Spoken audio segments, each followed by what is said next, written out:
get comfortable and get excited for some homeopathy. So today's presentation is titled Homeopathic Management of Overlapping Infectious Diseases.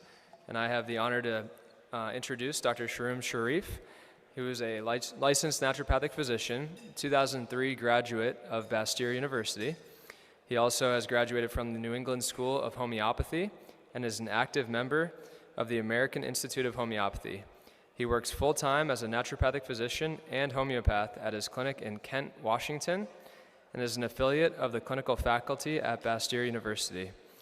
He's given numerous talks at many of the naturopathic schools across the country and continues to be an advocate and speak on homeopathy to many of the state associations as well. Dr. Sharif has written a book on homeopathy titled Visual Homeopathy, and he has extensive teaching on his website, visualhomeopathy.com. So with that, I get to introduce him now. Let's give him a round of applause. Thank you. Okay. Thanks very much. I'll see you. Hello. Hope you're enjoying the convention so far, huh? I see many of my colleagues as well as teachers in the audience who are outside. So it's wonderful to see you all here. I've presented many times, like Dr. Bryan said, at the AMP. This is, I think, my 6th presentation at the AMP over the last, 12 years. And it's always truly an honor to present to my colleagues. And all of my talks so far have been about homeopathy. They're all somehow related to homeopathy. First time I presented at this resort was in 2014, I think, with my daughter, Shole. She's sitting right here right now. At the time, she was 14. And now here we are again. And this time, my son, he's 14 now, is joining us. So, and I'm so proud of him. I'm going to make him embarrassed. And I see some of my students in the audience, and I'm also really proud of you guys. The subject today is, as you can see, is about the homeopathic management of overlapping infectious diseases, co-infections, or simultaneous infections. At the very top, did you guys all get the sheet? Who didn't get this sheet? If you didn't, raise your hand and Noah will hand it to you. So at the very top of the first sheet, you may want to just handwrite, and if you're attending the talk virtually, you may want to somehow make a note that the subject of overlapping diseases here applies to infectious or non-infectious, acute or chronic. So all the principles we're going to cover, they're not just going to involve infectious diseases. It's going to be infectious or non-infectious, acute or chronic. So the principles are all the same. And then, as you can see from you can see the first page starts out with what makes two diseases similar or dissimilar homeopathically speaking. We're going to talk about that. And then in the middle of the page, see it says overlapping dissimilar diseases. And there's some different scenarios and examples for each scenario on the first page. And the middle of the second page, we have overlapping similar diseases. And there are some examples under that. And at the very bottom of the second page, you have final summary of all overlapping diseases, dissimilar versus similar, any combination of acute and chronic. So at the very end of this sheet, if you could just make a note of writing something, then it'll make this perfect. It'll make it complete. And I'm just going to read this. Treatment summary. And I'm sorry it's not in the handout you have. This is just something I added recently. With acute infections, you want to treat what you see. You treat what you see, which is based on the presenting symptoms, regardless of the lab title, the lab-based diagnosis. So in homeopathy, you just treat what you see. When symptomatology changes during the course of the illness, you will need to alternate remedies. So as the symptomatology changes during the course of the illness, you alternate remedies, particularly in regards to overlapping complex conditions. And that's all in the PowerPoint, but I just want to highlight that. If you wrote that down and you have this and you're here, you can just go to the pools now and you don't have to attend the rest of the talk because that's a summary of everything I'm going to talk about. Dr. Luis is going to do it, I know it. So there are different versions of my PowerPoint presentation. What you have is fine, but what's up here today is slightly updated. Some of the slides are in a different order, so it flows better. So you may want to just follow me here. And the version you see up here is going to be on my website in the next week or two, which is the most updated version. And we don't have to cover every slide, as you can imagine. We have like 250 slides, so I'm going to skip through some slides, but I wanted the material to be in your PowerPoint so you have access to it for later. So, so again, we're going to emphasize overlapping acute infections today, and the reason is that I think most of us are concerned about epidemics, not just any overlapping situation. So we're just going to focus on overlapping acute infections. So remember last year we had the triple-demic of the RSV, flu, and COVID, right? And I remember I was wondering how I was going to tackle that. It took me a few minutes, like how are we going to, and I remembered, oh, we're homeopaths, so we can just treat what we see. So it wasn't a big deal. I had patients with RSV, I had patients, of course, we all had patients with flu and COVID, but I had a few patients with RSV. Homeopathy was highly effective. I'm sure you guys have seen your share of overlapping diseases during this pandemic. I've seen many patients with COVID and long COVID, and then 6 months later, as they're dealing with long COVID, they catch Omicron, and they have seasonal allergies on top. I'm sure. Who has seen these kinds of overlapping situations? Would you just raise your hand and keep your hands up? Okay, now hold your hands up. Out of those people that have raised your hands, who had good results with homeopathy treating them? If you did, keep holding your hands up. Okay, there we go. And then raise your hand, and drop your hands. Raise your arms if you didn't do homeopathy and still had good results with these overlapping conditions. We have, okay, wonderful. We have a few that did good even without homeopathy. That's wonderful. As you can see, it gets complicated when you have overlapping conditions. So these are just various terms that we can have referring to overlapping conditions such as co-infections or simultaneous infections. So what matters here is if these co-infections are similar or dissimilar, and we're going to talk about what that means in a minute.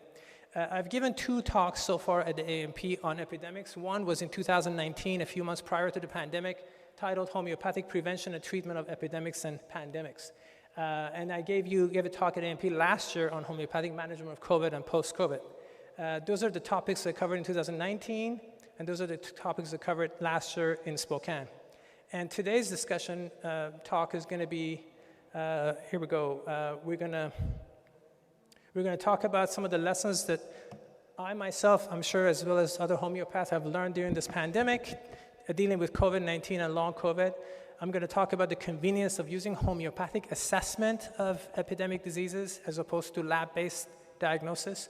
I'm going to talk about some evidence about effectiveness of homeopathy and cover the significance of overlapping infectious diseases, the homeopathic management of overlapping infectious diseases. We're going to talk about some basics of homeopathy like the law of similars, and we're going to delve into the organon and how organon views similar versus dissimilar disease, overlapping diseases. And the subject of complex diseases, which falls under dissimilar overlapping diseases. We're going to get into that. And then some nuts and bolts of prescribing and the top remedies for acute respiratory infections, which I'm sure you guys are interested in. So these are the lessons that I have learned. First of all, for those of you who have access to my 2019 talk on homeopathic management of epidemics, I wanted to make a slight modification to my 2019 talk, and I highlighted the modification, so you may want to take a note of that. In 2019, prior to the pandemic, based on my research, I came up with a summary of how to handle epidemics and pandemics, treatment-wise and prevention-wise. So since then, thanks to COVID, we have learned some things about how to handle epidemics, and so I'm modifying what I said in 2019 slightly. So that's the new modification, and we're going to talk more about that in the future slides. So as you know, the virus has been mutating. That's just Omicron, how it's mutated over the last year and a half or so. And as the virus mutates, the top remedies change. Who knows that among you guys? If you know it, could you raise your arms? Like who has noticed that as the virus mutates, the remedies change? Not many, unfortunately. So there's go. My kids and my students, and they know that, and Dr. Louis. So you should definitely make a note of that. Dr. Robin Murphy, our favorite homeopathic teacher in North America who passed a couple of years ago, unfortunately, he talked about epidemics, and he would emphasize the significance of that. As the virus mutates during an epidemic, the top remedies change. And here we go. So bryonia was the top remedy for the earlier variants. And I think that was the consensus on the part of most homeopaths in the world, if I may say. And my last year's talk at AAMP covers that in depth. So this is a good picture from the Homeopathic Remedy Pictures book. Bryonia, a bryonia patient is usually, they want to sit down, they don't want to move. If they move, all their symptoms are worse. They're dry everywhere inside and outside their body. They're thirsty because they're dry, and they're usually thirsty for cold water. And they're angry and moody like that guy in the picture. So when we had Omicron, the top remedy changed, and I think based on my understanding, my findings, as well as some other homeopaths I've been in contact with, the top remedy became Kelai-Bic, and that's obviously kind of a funny picture of Kelai-Bic. You have this stringy, gooey, thick, gross postnasal phlegm that condition comes with. So for Omicron, the top remedy has been or had been Kelai-Bic, but now it's changing. And I'm not seeing as many Kelai-Bic cases in my practice the last few weeks. And what I am seeing is phosphorus. And just based on the last few weeks, I'm seeing a lot of phosphorus cases. Patients are coming in, they have shortness of breath, so it's, I hadn't seen that for a year and a half. And they're thirsty for cold water. And they have a burning sensation somewhere inside the body. Those are the keynotes of phosphorus, as hopefully you all know. Then some updates on long COVID. Unfortunately, I'm still seeing some long COVID cases, bryonia long COVID cases. They have patients that caught COVID over prior to Omicron. They would end up landing in the bryonia land, and they would have demonstrated top keynotes of bryonia. And 2 years later, 3 years later, they still have the keynotes of bryonia, which is devastating, and I'll talk more about that. I'm seeing a lot of long COVID Kelai-Bic cases, people that caught Omicron. They needed that remedy right there with the gooey, stringy, thick postnasal drainage sinusitis, and they were stuck, have been stuck in that state for like a year since the beginning of 2022. So those are some of the things I'm seeing regarding long COVID. And regarding bryonia long COVID cases, that remedy is critical. If a person has long COVID and they need bryonia, honestly, I've seen a few hundred cases of long COVID, and these patients that I have seen, they had sought help from other naturopaths, conventional doctors, acupuncturists, some of them more creative, more other systems of medicine, like Ayurvedic medicine even. And honestly, the ones that needed bryonia, at least my patient population, they weren't getting the help they needed. It was bryonia that did the trick. So bryonia long COVID cases, they need bryonia. I persist on my assertion that the bryonia cases, they don't do well with other therapies. They need that remedy. It's critical. And you can read those few cases I've listed there. Like I had a patient who came in. She was basically using a walker for a year and a half. And I told her, it seems to me like based on your symptoms, you need bryonia, and there's a really good chance that you had long COVID. You caught COVID a year and a half ago prior to Omicron, and that's what you're dealing with. You're dealing with long COVID. And she said she tested negative for COVID. She never caught COVID, but I'm fairly confident that's what she had. And bryonia 30C for 4 weeks completely reversed the situation. She was able to walk back completely normally without the walker. That's after a year and a half of near paralysis in the left lower extremity, which is a keynote of bryonia. I've seen many cases like that. These patients walking in, limping on the left side. If those of you out there have seen that, would you raise your hand? I just want to see if you guys are seeing bryonia cases, long COVID cases. Okay, one or two cases that I've seen so many. It's heartbreaking. They all limp to my office, and a few weeks later, they walk just fine. So, and half of them are constipated because the dryness is a keynote of bryonia. Okay, so, and you can treat long COVID with acute homeopathy as well as constitutional, and that's a long conversation, discussion beyond the scope of today's talk. When do you do acute, when do you do constitutional? So I'm a member of the American Institute of Homeopathy, and that's their journal, and I just want to share with you that during the course of the pandemic, many of the board members of AIH wrote articles on homeopathic management of COVID. As you can see, almost all the authors are conventional doctors. So the president and board members of AIH are basically exclusively medical doctors. I think there's a DO and one naturopath. The rest are like all medical doctors. So for those of you who think we're the ones doing homeopathy, there are a lot of medical doctors and osteopathic doctors who are doing homeopathy in North America and across the world. I think that's going to be refreshing, hopefully, to some of you guys to hear about that there are conventional doctors who support homeopathy, who practice it, and they write wonderful articles like this one. Dr. Cooper treated severe COVID using the remedy carbonium oxygenacetam, which is homeopathic carbon monoxide. Dr. Andre Saint talks about that in depth in one of his articles that was published on hpathy.com. So as you can, hopefully you will agree with me, the human condition is critical, unfortunately, due to all kinds of reasons. One of those reasons is infectious diseases. They're a major challenge to humanity and public health at large. They pose the greatest threats to mankind. I don't need to convince you of that, I'm sure. COVID-19 just by itself gave rise to numbers of non-COVID-19 diseases like TB, HIV, malaria due to interruption of services. According to a New York Times article, COVID-19 set us back by about 20 years in relation to the treatments, how far we had gotten with TB, HIV, and malaria. So just the one pandemic affected all the other pandemics. And that shouldn't be surprising to us. Very unfortunate, but it's true. So public health, here's a list of the major epidemics of the modern era and public health emergencies of international concerns. These two slides took me about 6 hours to put together. It's a summary of the top epidemics of our times during the modern era. It's interesting here to note that SARS, which is caused by SARS-CoV-1, we had that in 2002 and 2003. That was found to come from China, and of course now we have SARS-CoV-2, and some people think it came from China. That's kind of interesting. They're both SARS viruses. So dengue is the most rapidly spreading pandemic of all those pandemics I just listed. Malaria, obviously, is a major pandemic inflicting humans over millennia. It's probably the largest pandemic we've had ever, and it's taken millions and millions of lives, and it's still around, and unfortunately it hit close home. Recently, CDC put out an alert about 5 locally acquired cases of malaria in Texas and Florida. Tuberculosis, which is one of the top pandemics, is the second leading infectious killer after COVID-19, and now we have multi-drug, multi-antibiotic resistant tuberculosis, which is not good news. So we have to have alternative treatments for TB, not just antibiotics. And in my 2019 talk, I have a whole section on how to manage TB homeopathically. You may want to refer to that. TB has claimed more lives than malaria and HIV put together. And according to conventional medicine, the TB vaccine is not a perfect solution. So how are we going to prevent TB? So hopefully this is where homeopathy is going to come in. And I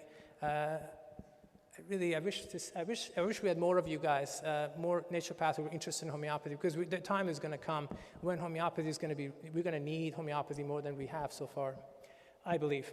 So Shigella is another one of those infections that shows resistance to antibiotics. I read the top symptoms of Shigella, which is diarrhea, nausea, and abdominal cramps, and I'm thinking to myself, oh, Nux vomica might be a good match for Shigella.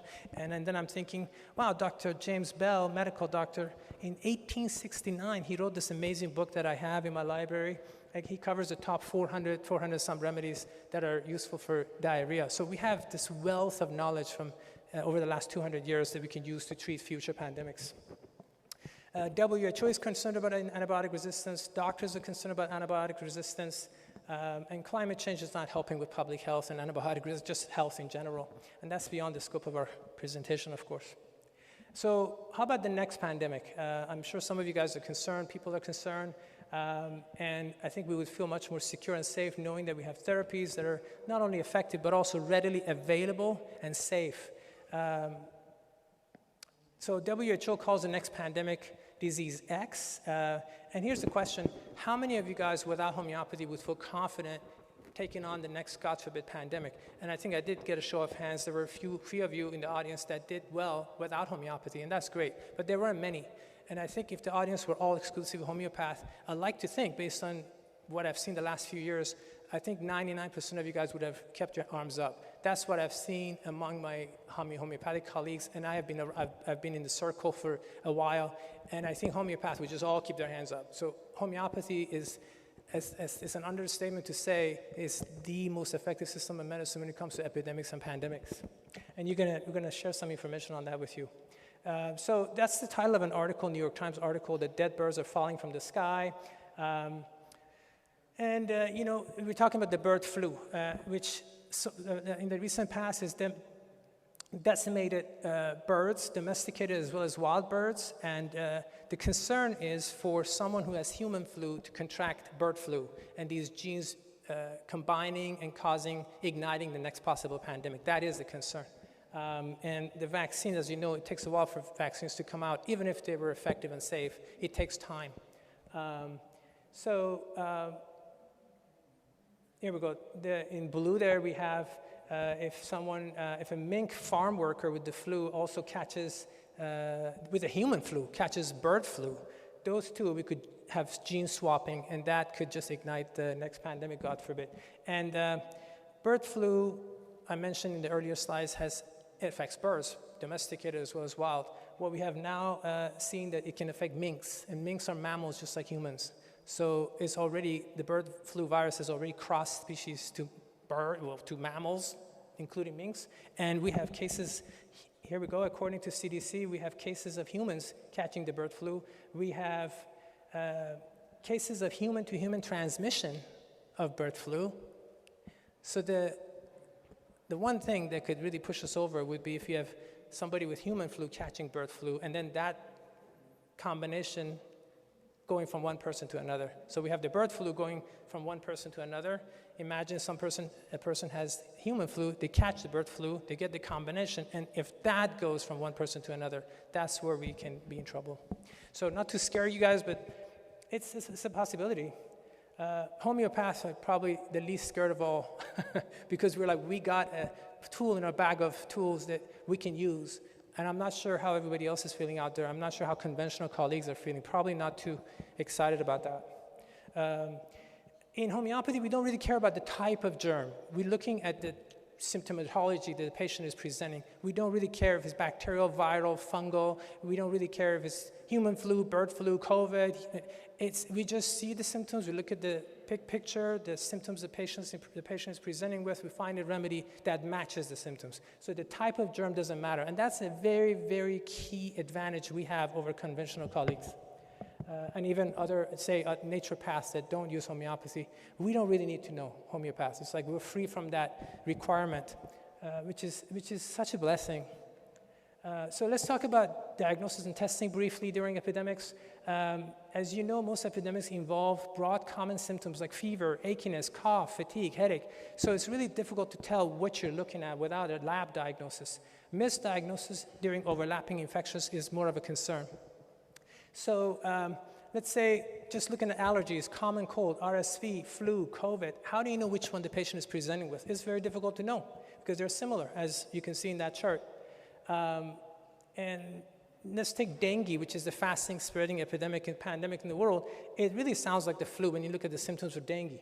Tuberculosis, which is the second killer in the world after COVID, is very similar to COVID, and so on and so forth. So we have limitations in regards to conventional methods of diagnosis when it comes to lab tests, physical exam, general symptoms. So all those tools that we use, conventional colleagues, let's say non-homeopaths, I guess, I suppose I could probably maybe say that. The tools they use for diagnosis has a lot of limitations, as you hopefully would agree. So, and I'm going to tell you how homeopaths would assess in a minute. So, those are the limitations of lab-based diagnosis. Here's just one article on the limitations of labs. Just a recent article from June of 2022, right there. You can see that the COVID case rate was 19 times higher than reported. That's a Canadian article. And honestly, that didn't surprise me when I read that, because I've had so many patients that come in, they're like, I tested negative for COVID. I'm like, I know, I hear that all the time. You have COVID. And they're like, how do you know? I'm like, because I've treated a lot of COVID patients. I know you have COVID. So then there's this battle of minds. I have to convince the patient that they have COVID. I'm like, you know what? It doesn't really matter, because for all practical purposes, I can offer you this remedy. It's probably going to help you. And really, we don't really need to know if it was allergies or COVID. I can help you. So bottom line, we don't really need to know. But just as a matter of sake of argument, we have a lot of COVID here. So a lot of patients are coming in with allergies. Raise your arm if you see a lot of patients coming in with allergies and you know they don't have allergies. They have post-COVID, specifically post-Omicron. Would you raise your arm? You're not seeing that. Okay, a couple. So I believe that there are a lot of patients out there. I see a lot of them. They come in, they're like, I have allergies. My allergies are the worst this year. And really what is happening is that these patients with allergies, they're struggling with post-COVID, specifically post-Omicron. They have that thick, remember that funny picture. They have that thick, gooey postnasal drainage. Their sinuses are plugged up. Their nose is completely plugged. And they think this is allergies because it looks and sounds like allergies, but it's not. I'm like, have you ever had allergies? The patient is 50 years old. They're like, no. I'm like, okay, so they're like, maybe I started to have allergies this year. I'm like, no, this is post-Omicron. You need the remedy Kelai-Bic, and they feel significantly better within a few minutes of taking the remedy in the office. Like Kelai-Bic 200C, within 10 minutes, the clear starts their throat starts to feel clear. And overnight, they feel significantly better. And we can cure them with Kelai-Bic. Okay, so CDC talks about the limitations of testing of bird flu here. These are limitations of physical exam. One obvious limitation of physical exam is if you have a significant, dangerous pandemic, you wouldn't want to do physical exam on them, right? Like COVID, during the initial phase of the COVID. So there's obvious limitations of physical exam during pandemics, especially dangerous ones. If you go by general symptoms, we talk about what are the limitations of general symptoms. A lot of pandemics present similarly. Here's a CDC article that talks about how the bird flu is very similar to COVID if you just go by symptoms. So, and misdiagnosis is much more likely to occur with similar overlapping diseases regardless of the method of diagnosis. So in conclusion, we need better methods of diagnosis or assessment of epidemics. We need alternative methods and treatment that are reliable, safe, effective, and practical, using hopefully virtual visits or phone visits when dealing with epidemic diseases, especially in the midst of overlapping epidemics. And homeopathy can be used both for diagnosis, assessment, as well as treatment. So we look at not just the general symptoms, but we also specifically look at characteristic symptoms, and which we're going to talk about that, like what does that mean in homeopathy? So let's take COVID, for example. Common symptoms of COVID, everybody knows here, right? The common symptoms are fever, cough, shortness of breath, body aches, headaches. Those are the common symptoms for the prior variants. And for the newer variants, we have different common symptoms, like the allergy symptoms. And what are the characteristics of COVID? Well, we're going to talk about that. The characteristic symptoms of COVID, they change from variant to variant. So the characteristic symptoms of the latest variant presently would be the Kelai-Bic type characteristic symptoms. And prior to that, we had the Bryonia, let's say, characteristic symptoms. Here's just a side point. When I get a patient with, let's say with long COVID, how many of you guys feel confident that you can diagnose long COVID? Just raise your arms. You can diagnose it not without homeopathic knowledge. If you didn't know homeopathy, how confident would you be that the person has long COVID? You still could. That's pretty amazing. I don't know how without homeopathy you could diagnose long COVID. I'd love to learn, maybe after the talk, please talk to me. Like, how can you tell the person has long COVID without this homeopathic insight? I'd love to learn from you guys. It'd be very difficult as far as I know. And let me tell you this. If a person comes in, they have Bryonia symptoms, and they've had those symptoms for 3 years, I'm fairly confident that they have long COVID because they caught COVID, they went into Bryonia, so that's pretty obvious. Without that knowledge, I think a lot of at least conventional colleagues would be overwhelmed. Like, they don't know. A lot of my patients who need Bryonia, who have needed Bryonia for the last few years, they're not being diagnosed.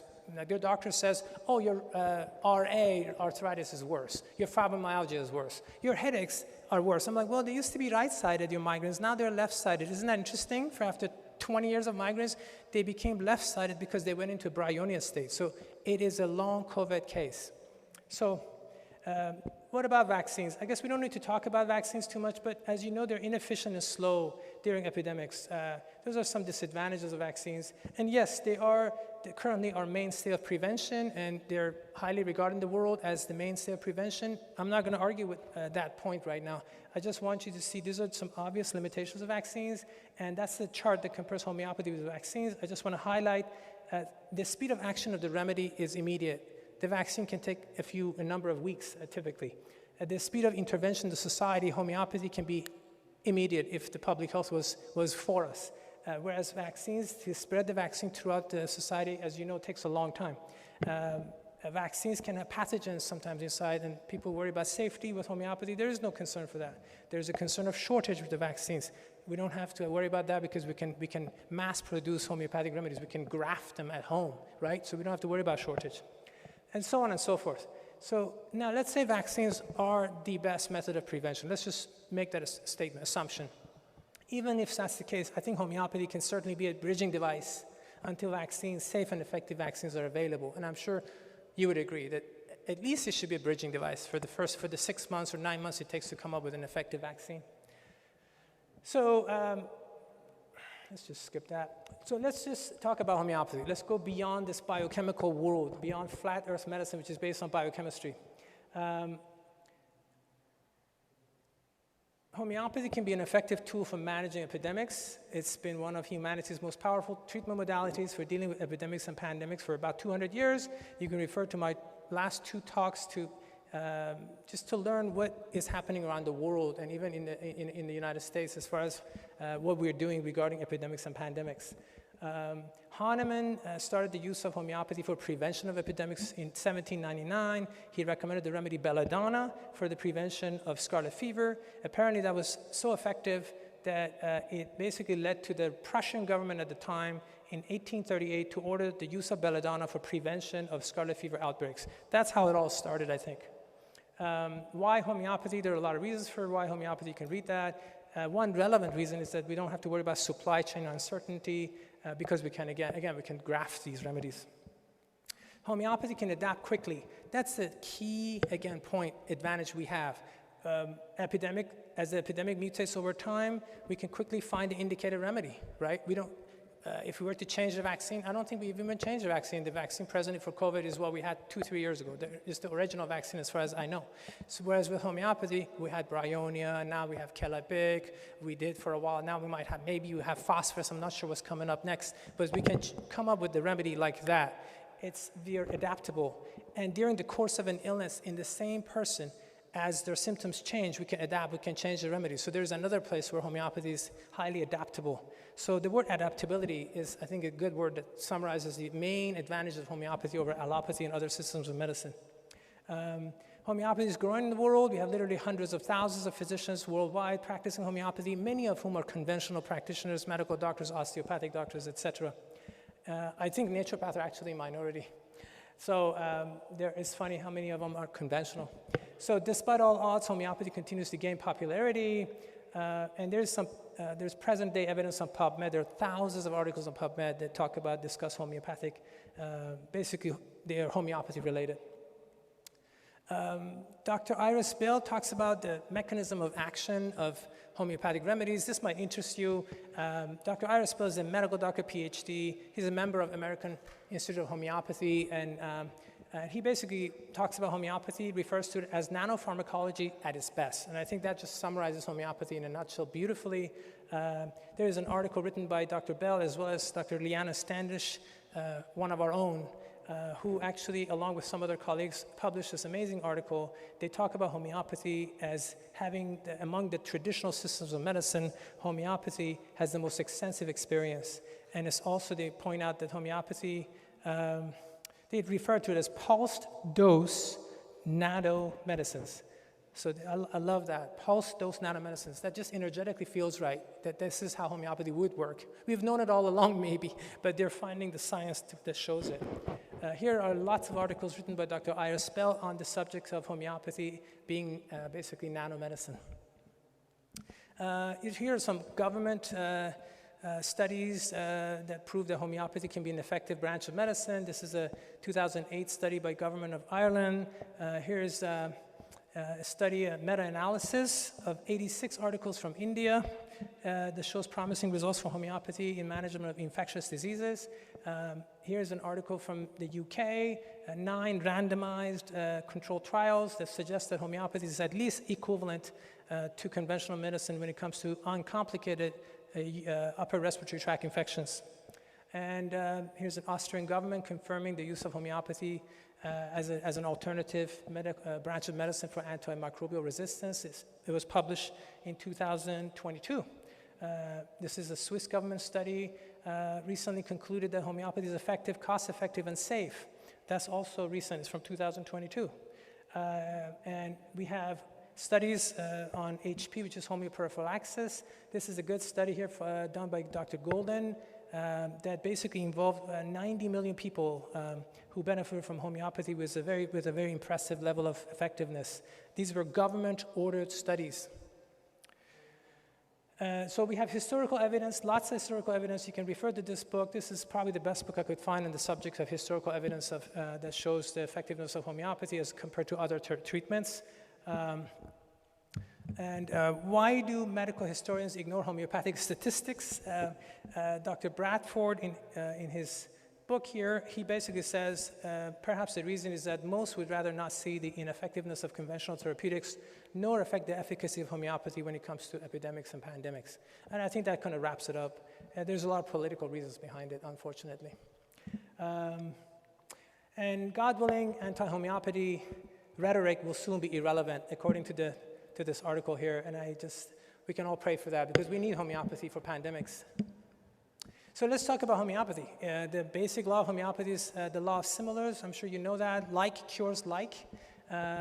Here we go. This basically summarizes the law of similars, and hopefully I don't have to, you guys know about this. You can read it. In a nutshell, the remedy must be stronger and most similar to the disease. So when you give someone a remedy or a medicine, pharmaceutical medicine, you basically are inducing a state in them. It doesn't matter what they're taking. It could be natural or pharmaceutical. The patient goes into a state, and that state is important if that state is similar to the disease that they have or is dissimilar. So you give a remedy to someone, you're creating a state. And if that state is similar and stronger than the disease, you'll cure that person. If you give a remedy to a person and it's not similar to the disease, we're not going to remove the disease. And that would be what's happening with allopathic medications. They don't work based on the principle of similars. And we're going to talk more about that. Here's a patient I had from Kenya, a virtual patient. That's a picture, before and after picture of her hands. She's seen multiple dermatologists in Kenya. They couldn't treat her staph infection. And I took her case. She had all the signs and symptoms of the remedy Apis.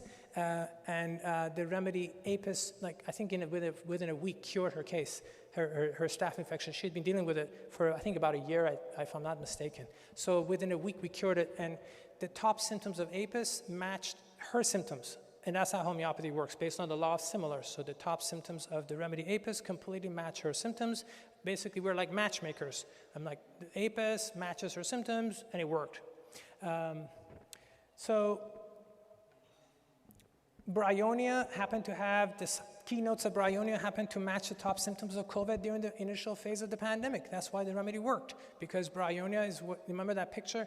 A Bryonia patient they don't want to move, they're kind of moody and angry, they want to be by themselves, they ache, their symptoms are worse on the left side, they're dry inside and out, and they like cold water. So that kind of matched the signs and symptoms of COVID before Omicron, and that's why, based on the law of similars, that remedy was so curative. It was helpful for majority of cases that we saw in our practices. And again, it's the law of similars. So let's talk about today's topic, which is overlapping diseases. And remember, today's topic is summarized on this sheet. So remember I said if you just have this sheet, you don't even have to attend the talk. So this is it. We're going to start talking about this, but let me just point out something. With the principles discussed in the organon, which we're going to cover right now, we have access to a powerful tool that can help us better be able to both assess and treat various overlapping conditions. This is the Organon, of course, a book written by Dr. Hahnemann over 200 years ago, the person who started homeopathy. He was a medical doctor, as you know. And he's an online source of the Organon. I love that e-journal called Homeopathy. The founder of Homeopathy, Dr. Bhatia from India, he's an MD homeopath. He has written many articles on the subject of similar, overlapping diseases, similar and dissimilar. Those are the articles that I actually referred to and then used along with the Organon to come up with today's presentation. Extremely helpful. I actually emailed Dr. Bhatia to ask him to clarify something that he was saying in one of the articles, and he got back to me within less than 12 hours. None of my American colleagues were that speedy. He was on it, and his response was right on. It was amazing. It's an Indian colleague. He's phenomenal. He's extremely knowledgeable, and I was really confused as to how do you know if two diseases are similar versus dissimilar?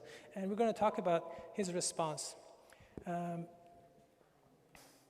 The following slides here basically come from a PDF format file from Julian Winston that summarizes the main aphorisms that cover the subject of overlapping diseases very briefly. So those are like summaries of these different relevant aphorisms that we're going to cover today.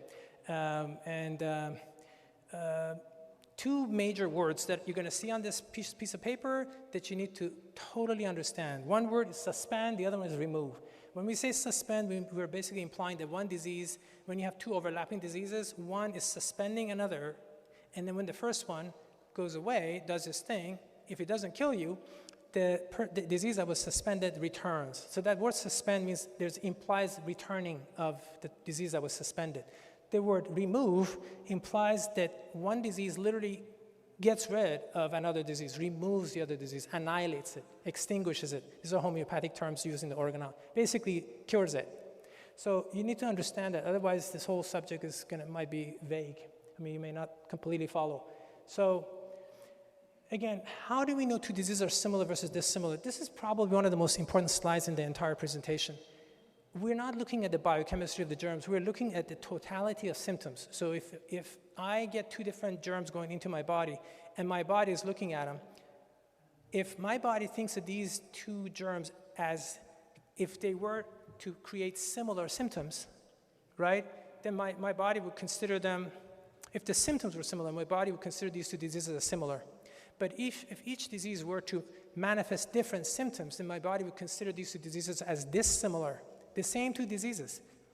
So we're looking at totality of symptoms. We don't really care about the biochemistry of the germ, and I'm going to talk more about that coming up. So if two people get measles and whooping cough, let's say 3 people. In one person, these two diseases may be considered dissimilar by that person. In another person, these two diseases may be considered similar. In a third person, the same two diseases may join together and form a complex disease, which we're going to talk more about. These two diseases are extremely important. Or slides, I'm sorry. So this is what Dr. Bhatia said about similar versus dissimilar diseases right up there. Similar to what I said earlier. So the principles discussed here, again, apply to acute versus chronic, not just acute, but also chronic, infectious as well as non-infectious. So let's talk about an example of what happens if you have two dissimilar substances like oil and water. They repel each other, right? A similar situation is happening when you have two dissimilar overlapping diseases existing in the same person at the same time. The stronger disease can repel or suspend the weaker one, or the two diseases can combine and form a complex disease. This is a summary of what happens with overlapping dissimilar diseases, which is on first page. This is the first page of your handout. Got it? So either they repel or suspend each other, or the two diseases combine in the person, they mix, combine, and form what they call, homeopaths call a complex disease. So dissimilar diseases don't cure in nature. That's important, like how nature, what would nature do? Just always ask, what would nature do? If you have two dissimilar diseases, they don't cure each other. Okay, with the same token, dissimilar therapies don't cure a disease. So that's why allopathy doesn't cure usually. And we're going to talk more about that. That's aphorism 35 from the organon. So that's aphorism 39. Antipathic drugs create an artificial drug disease dissimilar to the original disease. Allopathic drugs don't cure because they're incapable of producing a state similar to the disease. They only suspend, suppress the disease. That's based on organon. And they might be helpful. Allopathic drugs save lives. We're not arguing with that. But they often don't cure because they don't produce a state that's similar to the disease. They can even sometimes cause an additional disease, as you all know. So let's talk about the different scenarios under dissimilar diseases. Scenario 1 is if the old disease, the disease you already have, is strong, and then you have a new disease coming in that's weaker. In that situation, the old disease, because it's stronger, repels the new incoming disease. That would be as if, let's say you're at home, you're strong, and some intruder comes in, and the intruder is weak. Well, you might be able to repel the intruder. It's kind of a similar situation here. These are some articles by Dr. Bhatia on the subject. So on the first page, under overlapping dissimilar diseases, as you can see, there are a lot of different scenarios. So the first scenario is when the old disease in the person is stronger, the new disease coming in is weaker. There's another episode where you have the two diseases have equal strength. And under that category, we have different possibilities.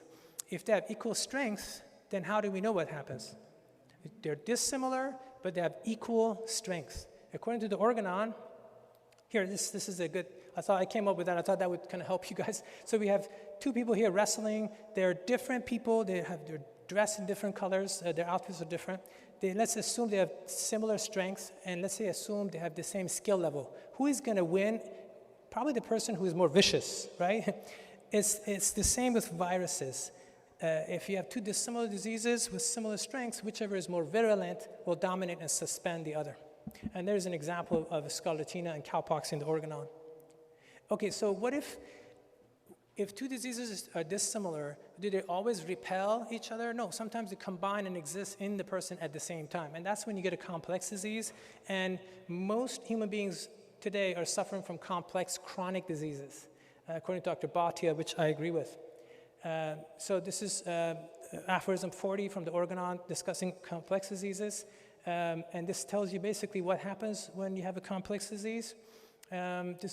Talks about the rarity of complex diseases. So the Organon talks about what happens if you have smallpox and measles. In 300 cases, only in one case did you have a complex, did they observe a complex disease. The rest of them, one would repel the other. Whichever one was stronger would repel the other one.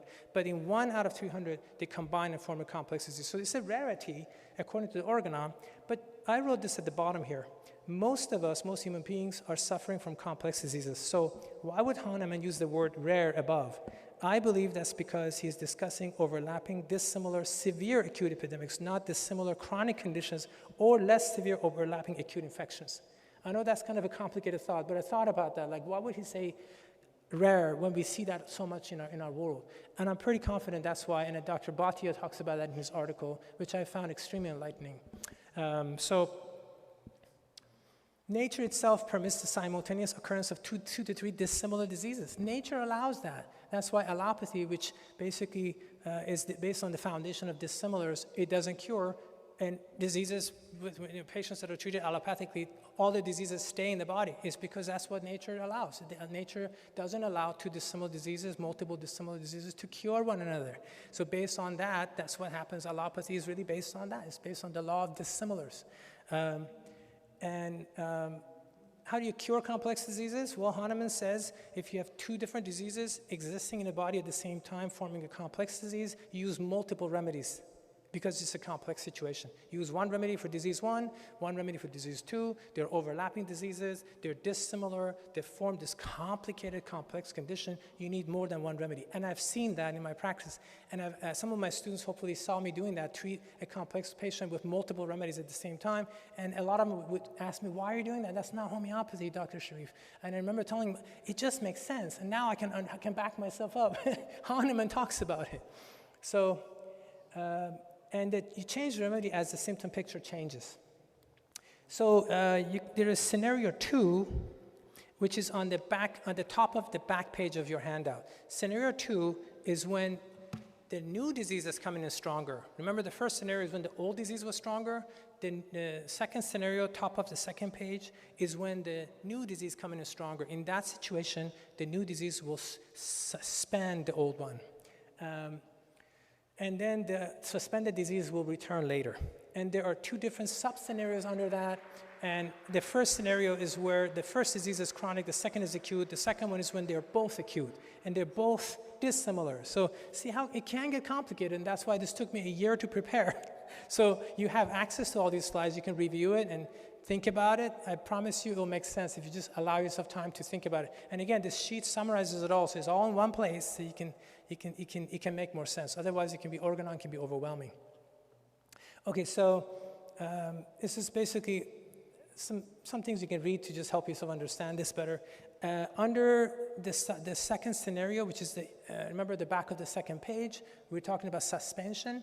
There are two different scenarios that we talked about. The first one is scenario 2, Roman numeral 2A, and we have 3 examples listed there. And the second item there is scenario 2B, and we have 1 example of smallpox and measles listed there. That's the top of the second page. So I don't want to read all these for you. You can read these examples yourself. I'm just going to suffice by talking about this issue, this example, which is not on your handout, which is how the inoculation of one disease, cowpox, can suspend the course of another disease, mumps. Those are 2 dissimilar diseases. So why would the inoculation, the vaccination for one disease, suspend the other one? See, with the knowledge of homeopathy, you can actually make sense out of some of these things that are happening. So that's because they're dissimilar diseases. One is stronger than the other, and is doing what? Is suspending the other. So that just makes sense when you look at it from the perspectives of organon. In the past, if I had read that, it wouldn't make sense. But now I'm like, oh, they're dissimilar diseases, and one is stronger. And of course, that makes sense that one of them is going to suspend the other. So I thought you might find that interesting. Like imagine somebody getting the COVID vaccine. I mean, what if that suspended the flu? I mean, it's possible. So the second subject here is overlapping similar diseases. That's on the second page again, and this is easy. When you have similar diseases, it's kind of like what we see in homeopathy. One removes the other. Let's say you have COVID and the flu virus comes and it's similar. Your body considers that a similar disease. Well, one can remove the other. Whichever one is stronger will remove the weaker one. So that's based on the organon. And it's almost like imagine being out there in the sun by the pool. It's sunny and you light a candle. Will you see the light of candle? Probably not, because the sun will take over. That's how homeopathy works. You give a disease that's similar, a remedy that's similar to the disease but stronger, and it literally will annihilate the disease.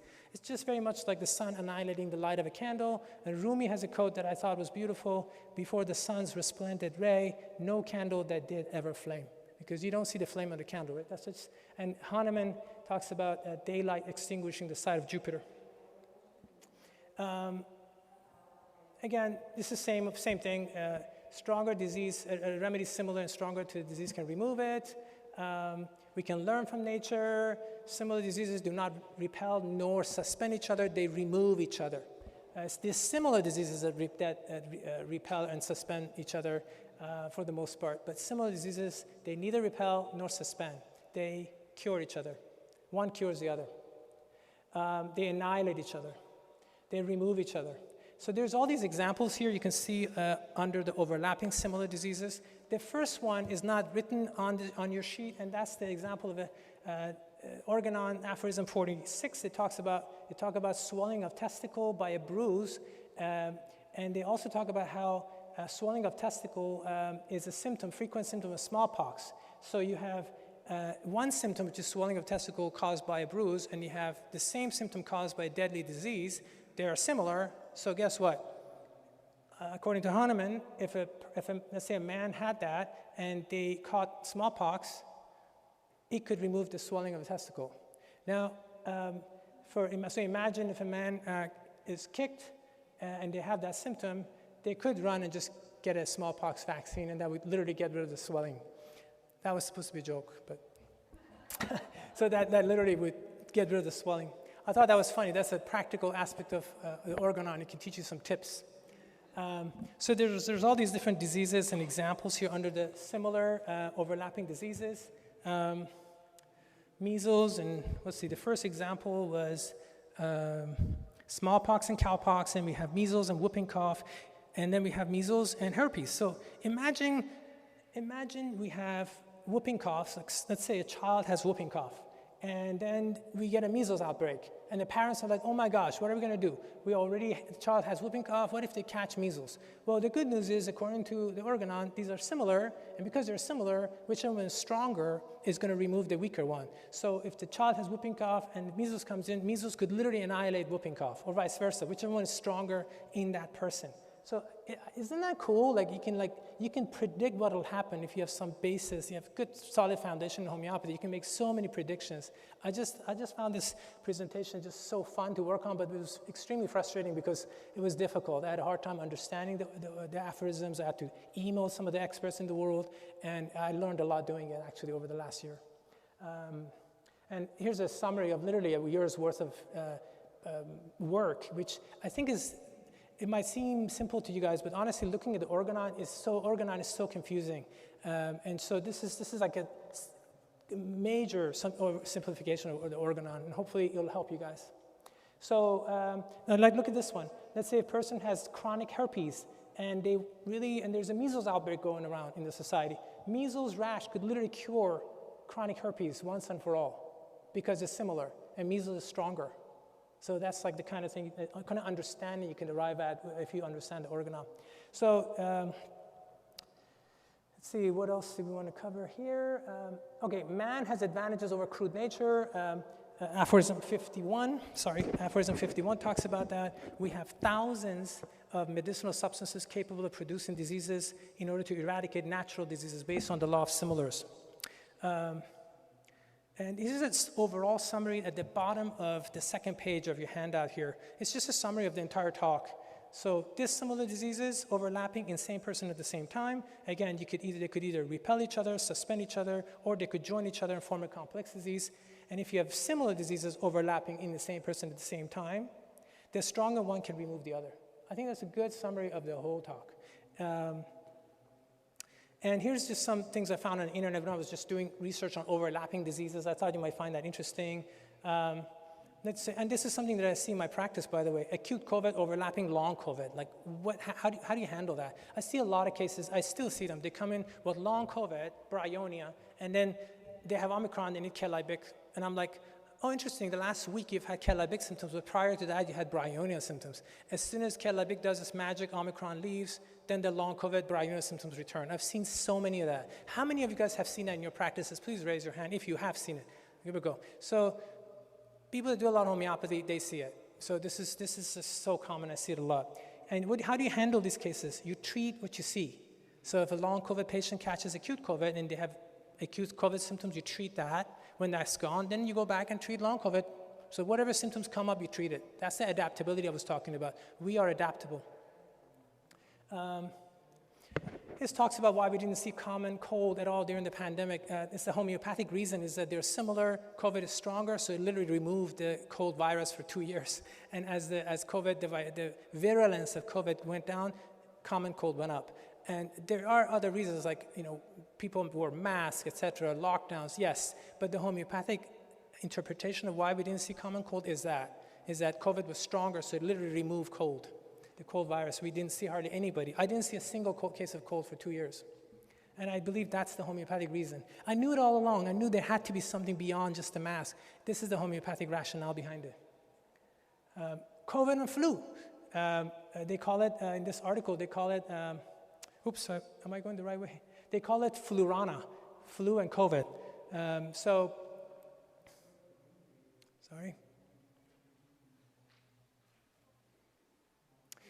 if a person catches COVID and flu at the same time, I have been wondering, well, what happens in a situation like that?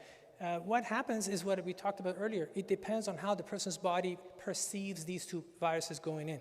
If the person's body considers them similar diseases, one will remove the other, right, based on law of similars. If the person's body considers these two dissimilar diseases, one can suspend the other, or they can combine and form a complex disease. Remember the summary of this? So you can apply that summary to all kinds of diseases potentially overlapping. So what happens, this is really important, what happens when two overlapping diseases affect the person at the same time? It depends on if the person's body perceives these two invading organisms, diseases, as similar versus dissimilar. So you can't really predict it, it just depends on how their body reacts.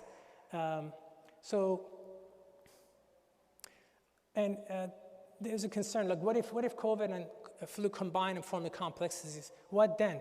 Well, it could become a more significant disease, but then we don't have to worry about that because we know how to treat complex diseases. We use different remedies at different stages of the illness, like Hahnemann suggested.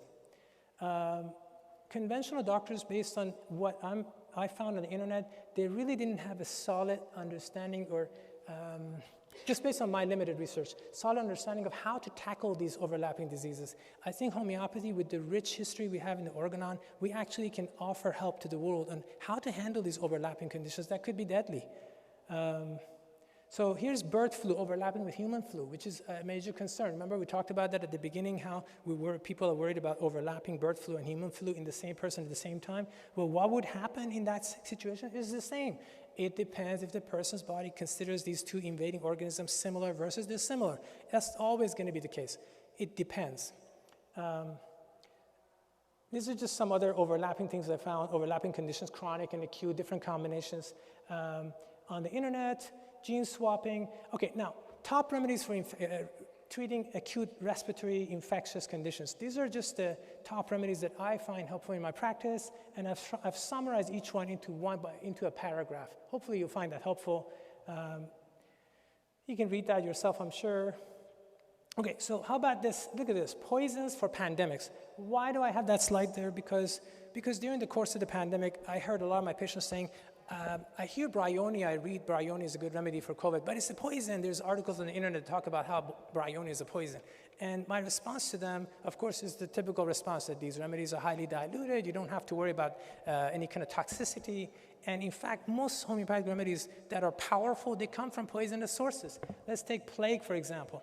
Plague, which is a disease we can contract from rats, according to Dr. Robin Murphy, one of my top teachers, he mentioned in his epidemics talk that snakes and spider venom, right? Snake and spider venoms, they fit the symptomatology of plague. So remedies made from snake and spider venom can be used to treat the plague, which comes from rats. So this would be a nice, I think, article that I probably will write someday. That's, I should say, the title would be something like Snake and Spider Venoms, they come to aid us against rats. Or snakes and spiders come to aid us against rats. And none of it sounds really appealing, but it's true. We're dealing with a lot of poisonous substances in medicine, in homeopathy, but they're all diluted, so we don't have to worry about any toxicity. Bryonia is a toxic herb again, but its symptoms match the signs and symptoms of COVID during the initial phase of the pandemic, as we talked about. Case taking, I just want to summarize the highlight. In homeopathy, we look at characteristic symptoms. We don't look as much at general. We pay attention to the general symptoms, but we pay particular attention to characteristic symptoms. Let me give you an example. Somebody says, I have a sore throat. A homeopath would be like, which side, left or right? And is it better with cold water or warm water? Those are characteristic symptoms. You can read about that. This is a summary of how do you manage epidemics. If you see symptoms, you give the remedy, the indicated remedy. If you don't see symptoms, the symptoms are absent, and you want to prevent, you give the genus epidemicus. That's a summary of that slide, extremely important. And we're doing acute prescribing in epidemic, when we treat epidemics. We're not doing constitutional. And you treat what you see. And you pick a remedy based on the top, like the top 3-4 remedies, symptoms that the patient have to match the top 3-4 keynotes of the remedy. Just we talked about, we're matchmaking. The top 3-4 symptoms of the patient should match the top 3-4 keynotes of the remedy. That's basically usually good enough. Not all the keynotes of the remedy have to be present in the patient. Frequency and potency, this slide summarizes pretty much everything I've learned during the course of the pandemic on frequency and potency. It depends on if you have a mild condition, moderate, or severe, you can read that. It's literally a summary of 3 years worth of experience with lots of COVID patients, so hopefully you'll find that helpful. This is a summary of what you do for prevention, a summary of what you do with no-sodes. This is just some basic tips regarding handling epidemics. With my COVID patients, I basically, and not even now really, we handle them virtually or over the phone, and I have them email me once or twice a day for simple check-ins, and I have them schedule follow-ups once or twice a week until they're out of the woods. That's just how I manage COVID and other infectious diseases. The choice of the remedy changes as the patient moves through the different stages of the acute illness, so the choice of the remedy literally, I could give one patient 2-3 remedies during the course of their acute infection. I did that during the initial phase of the pandemic. Presently, I don't need to do that. A lot of patients need Kellybeck. At least they did till recently. But during the initial phase of the pandemic, I would give bryonia for a week, then I would have to change it to another remedy, gelsemium to wrap it up. I did that a lot. And here's various books you might find helpful in the subject of epidemics and pandemics. I'm just going to flip through them. You can look at those yourself. I just want to end with one quote. Oops, I don't know what happened. There, right there. The hour has struck for united homeopathic effort. I just want to just read this quote. If you can make that bigger so I can read it. There we go. Right there. This is a quote from Dr. Grimmer, medical doctor. I just love to finish my talk with that. Too long we have stood with the balm of healing in our hands, mute and dumb before the saturnalia of agony and black despair that mocks our gaze wherever we turn. The hour has struck for action and for united homeopathic effort in the conquest of man's most impeccable foe, the dread dragon, cancer. And I added the words, and pandemics. And thank you for your attendance. I was waiting outside. If you have any questions, you're welcome to come outside, and I'll be happy to answer your questions. And if you're virtual, you can email me. I'll be happy to respond to your emails. Thank you so much.